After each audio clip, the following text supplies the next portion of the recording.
have been traveling around the country for a long time, but with the climate change taking place and eco problems piling up one after another in different places here in the Philippines, there should be more to just enjoying these places nowadays.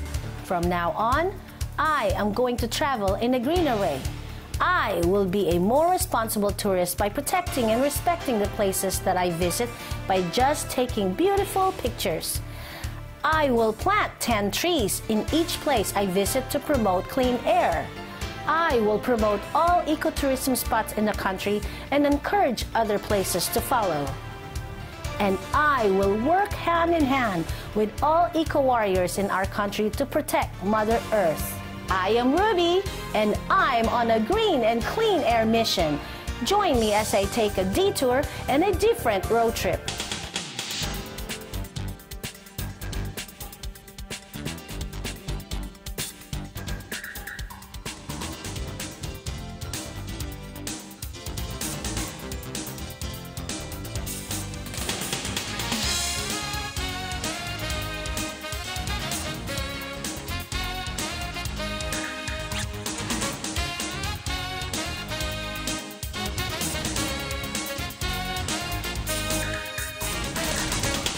The Philippines today calls on every Filipinos to be more protective in their environments, be it for biodiversity, coastal and marine resources, or even to combat the effects of global warming and climate changes.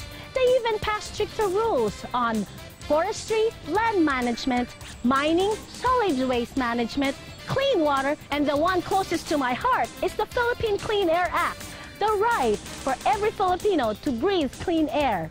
Now, one of the first cities who took the Philippine Clean Air Act seriously is the city of Cagayan de Oro, capital of Misamis Oriental Province. Going down now to Asia's friendliest city, Cagayan de Oro is a green haven as the city takes strict measures to plant trees everywhere. Nature has blessed this province with the richest of flora and fauna that the city has made their commitment to protect them, like the Gardens of Malasag. The Gardens of Malasag Ecotourism Village was conceptualized in 1991 as an ecology-friendly cultural habitat wherein you could learn more about the lives of ethnic groups residing in Cagayan.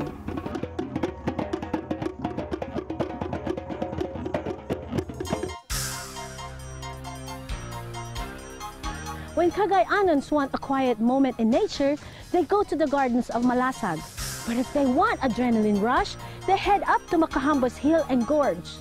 Now when traveling, consider this tip. You can walk, much better. If not, make sure you consider your wheels is not a pollutant. Now I'm a conscientious traveler. I make sure I ride on an eco-friendly motorcycle powered by LPG. It's one of the best ways to promote clean air, like this habal-habal.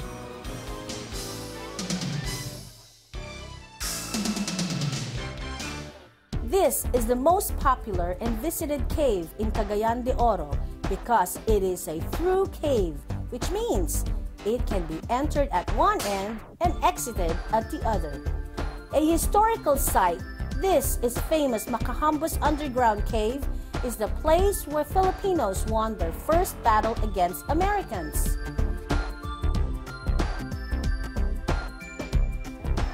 And as I step outside, I am even more amazed as I see the Cagayan de Oro River, the river which I am going to set foot later.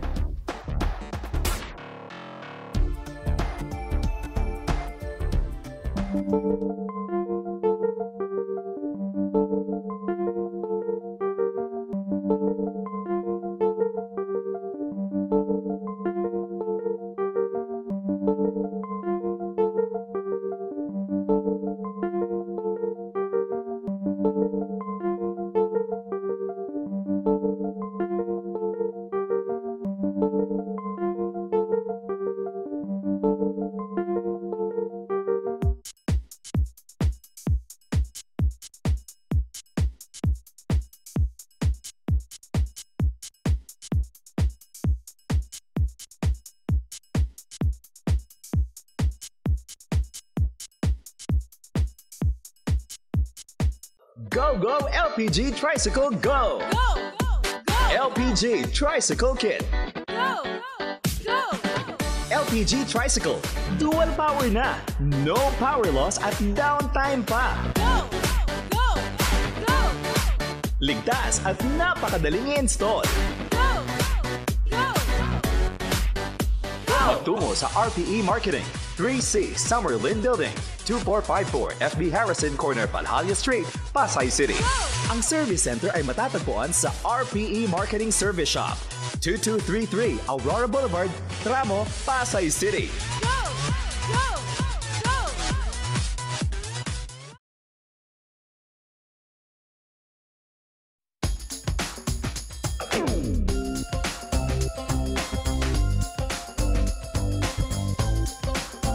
This is Cagayan de Oro River, a name with a very interesting meaning. Ag means water, Cagay means river. So if you put it together, Cagayan means a place with river. It cuts through Bukidnon and Iligan cities and has been declared by the Department of Tourism as the major tourist attraction for the city of Cagayan de Oro because of river trekking and whitewater rafting. The premier whitewater destination in the country, Cagayan de Oro River, is famed for the wild yet challenging rapids that quickly follow one after the other. The strong and cold 14 rapids will give you the chills as it sweeps you on both sides, testing your strength and endurance. But in the end, it's an experience you should never miss in your lifetime. Around 30 to 50 visitors trek and raft in this Cagayan River daily.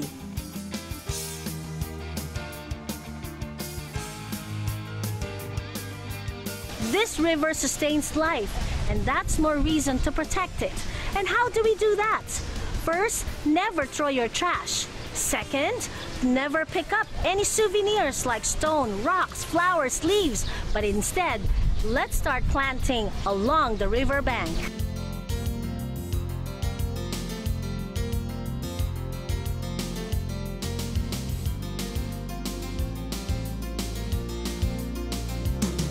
Did you know that Cagayan de Oro City has a special river cruise? And today, we're fortunate to be joined by two special people.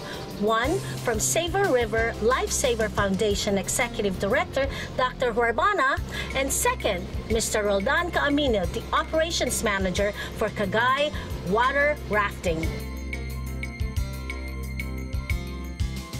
We became watchdog of the DNR because while doing rafting, we could see illegal cutting of trees. Some fisher folks, locals there, are catching fish through illegal ways, like putting up chemicals. Okay. So it's very dangerous because even the smaller fish will be, affected. So what we did was we took videos. Let's say, for example, if we saw a kaingin or illegal cutting of trees, we take videos on it and give it to DNR. And good for DNR here are very active. They go to that area, to a certain place, and take action on it. There are animals on the sides of the river. What kind of animals do we expect to see as we go up and down the river? Yeah, there's plenty of very rare things, like we could see the tree viper snake, especially Snakes. Yeah, snakes. Especially right now, it's summer. When it's summer, they usually go out and hang in the trees because it's colder in this area. Regarding the fishes, we have a freshwater eel, tilapia, and birds. We could see egret. We could see what do you call this? White-bellied eagle. Eagle. Yeah. So we have a lot of different species of animals. Yes. Up and down, and that's why you're watching it very well.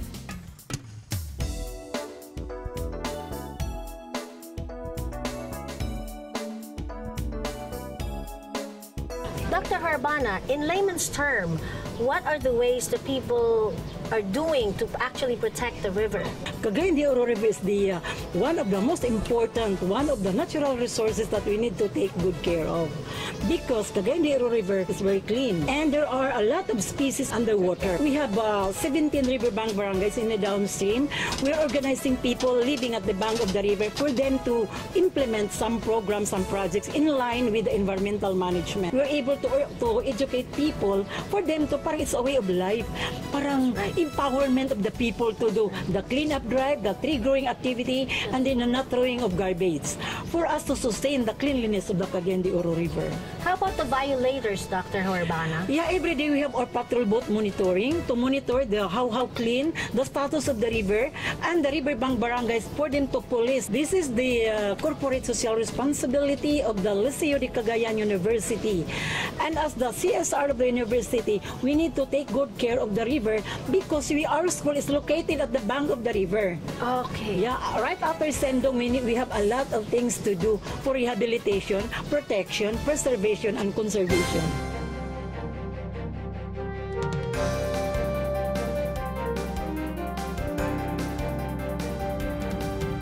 The city is covered with trees, and one major supplier of fresh and clean air comes from Mapawa Nature Park. Tucked away in the mountains of Malasag, Mapawa Nature Park is a part of a 2,450-hectare property that is protected, conserved, and sustainably managed. A natural oasis as the land is raw and real. It has all sorts of bodies of land and water and more than 164 tree species. The people behind Mapawa Nature Park continuously work to educate and inspire people on the importance of caring for the environment. Visible, this is how they protected this 400-year-old Dao tree and this 250-year-old white Lawaan tree. Popular for their eco-adventure activities, I couldn't resist jumping this 25-feet cliff and rappelling down 64 feet.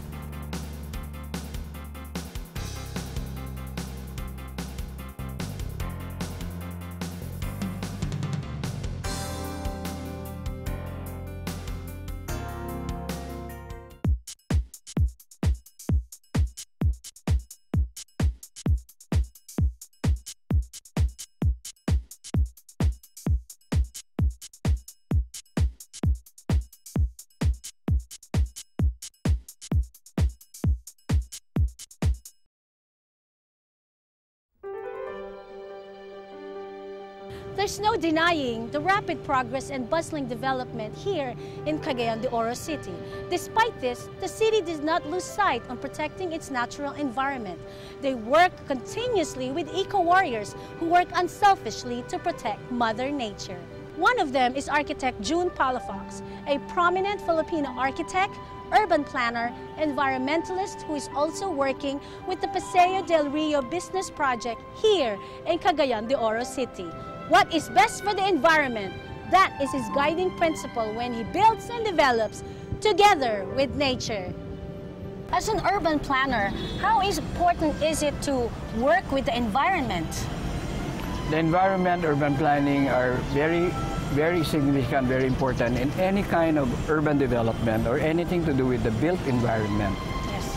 And in fact, more progressive countries in the world, their ingredient of success are visionary leadership and political will. Yes. Number two is good planning, yes. good urban planning. Yes. And only third is good governance.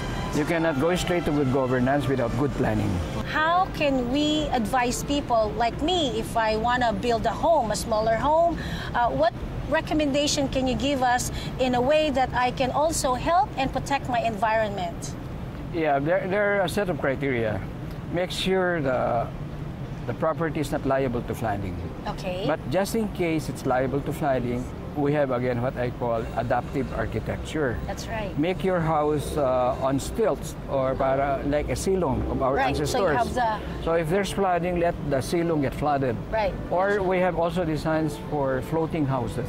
I've heard about that floating houses. So you just anchor it with your property. When the floods come, you can float it like Noah's Ark of That's the Bible. right. It just floated with the water as Yeah. the water. And rise. then similar to Cagayan de Oro, San Juan, we did the urban planning for San Juan. In fact, we got a recognition from Germany. Congratulations! Thank you. The smart cities of the future. What we made for San Juan, they will have 3 access points. One from the pedestrian street level, another one elevated walkways, interconnected, so that when even if it's flooded, people can still walk around. Yes. And a yes. third level elevated monorail that will be interconnected with MRT EDSA and LRT Aurora. So it will be disaster resilient. Right. And then people can still move around when the water is high. Yeah. And Rockwell Center, it's beside the Pasig River but never get flooded. So that's mitigation. Then similar to Cagayan de Oro, we're doing that in the Marikina River banks. We're elevating it by 21 meters because the last flooding, worst flooding in 1919 was 19 meters high. So we're elevating the whole complex development. More than 21 meters high. So you have 2 meters above. Yeah, with elevated walkways. So our proposal now, because it takes decades for government to do the mitigation on climate change. So I've been advocating adaptive architecture. Right. I have a campaign which is one tourist, one tree. And I understand that you also have the same campaign, architect. Yeah, Can you tell me about it? In fact, the master plan communities we've been doing abroad, like in the Arabian Gulf, we had specified for every car you own, you must plant 17 trees. 17? 17 trees, because they have larger shopping utility vehicles. Right. Well, we should have a lot of trees with all the cars we have in Manila. In the Philippines, the master plan communities we do, I require 10 trees for every car. For every car they own 10 trees. 10 trees. And then relatively recently, I think 5 years ago, I gave up $1 million in architect's fee for a 6-star hotel and casino because our clients wanted us to destroy 366 70-year-old trees. So I returned 70-year-old trees. Yeah, 366. Cut it down. Yeah. So I returned the contract and exposed the anomaly. With your advocacy, with our campaign of tree planting for every visitor or tourist that we have, one tourist, one tree, and your campaign of having 17 trees planted for every car, we should have no problems with all of these trees giving us the oxygen to breathe in, and also, like what we said in the Philippine Clean Air Act, it's our right to breathe in clean air.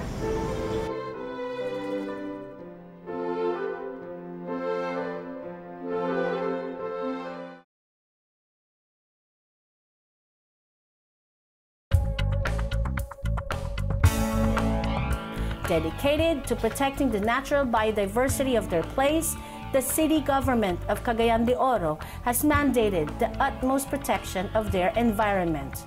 They are now mining-free, a feat they have fought hard to protect their natural resources, and they are constantly campaigning for a greener and cleaner air. Now I have a suggestion. What if I start a campaign called One Tourist, One Tree for all the provinces here in the country? As a tourist, let's leave a tree behind to help that place we've just visited. Cagayan has a massive reforestation now. The National Greening Program is to actually fill in 3,000 hectares of land with different kinds of trees. The question is how to properly plant a seedling. Are you aware that for every seedling that we plant, it actually sequesters 6 kilograms of carbon per year? We are now in Barangay Tablon, where they have started planting 200 different species of trees, ranging from mahogany, molave, and cherry blossom. We have now Miss Beth Sumabong of the City Local Environment and Natural Resources Office to actually give us instructions on how to properly plant a seedling. Ma'am, this is the proper way of planting a seedling.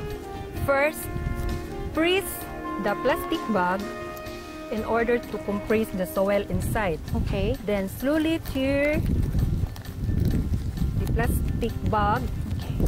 Before we place the seedling in the hole, fill the hole with the topsoil to provide the nutrients So to the how seedling. deep are we supposed to dig in? So 6 centimeters of depth, and then you fill in with some soil. Topsoil. Topsoil. So first the topsoil, Okay. then the subsoil. And then? Place the dried grass. This is a grass mulching to grass. retain the moisture of the soil and to not to harden the topsoil. What type of tree did we actually plant This today? is a Ms. Beth? mahogany tree. And how many years does it take before we can actually harvest a mahogany tree? It takes 15 years. 15 years. This is a mahogany tree that we have just planted in the barangay of Tablon.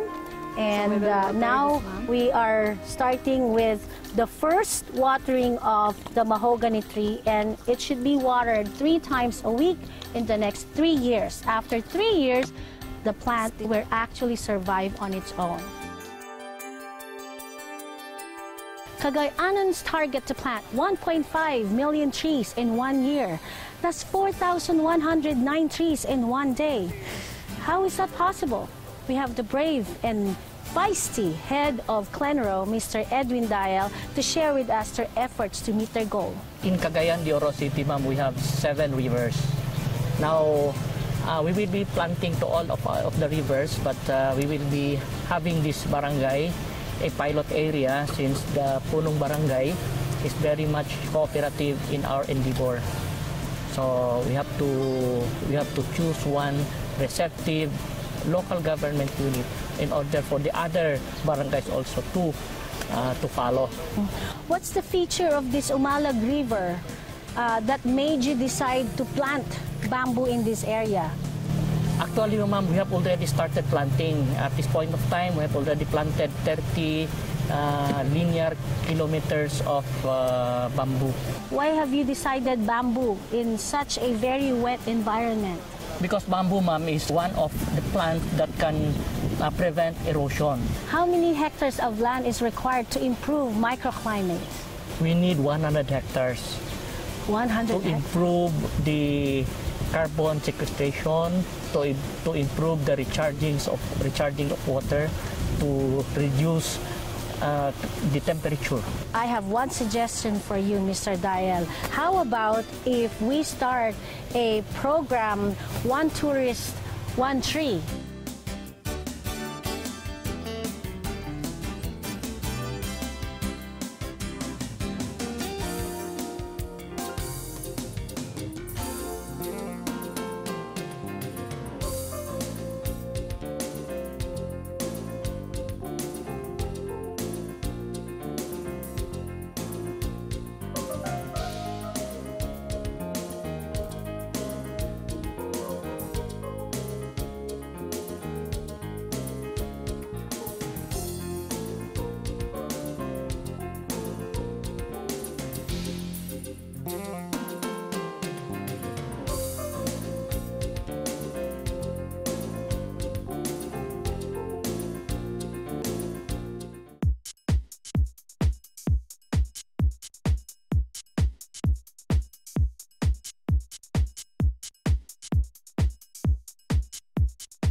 Cagayan de Oro City holds a special place in my heart as it leads the race in the greening and protecting its natural resources. Planting and caring for trees is a way of life for them. It challenges me more to travel around the Philippines to encourage others to do the same. I'm Ruby. Join me on my next road trip protecting Mother Earth.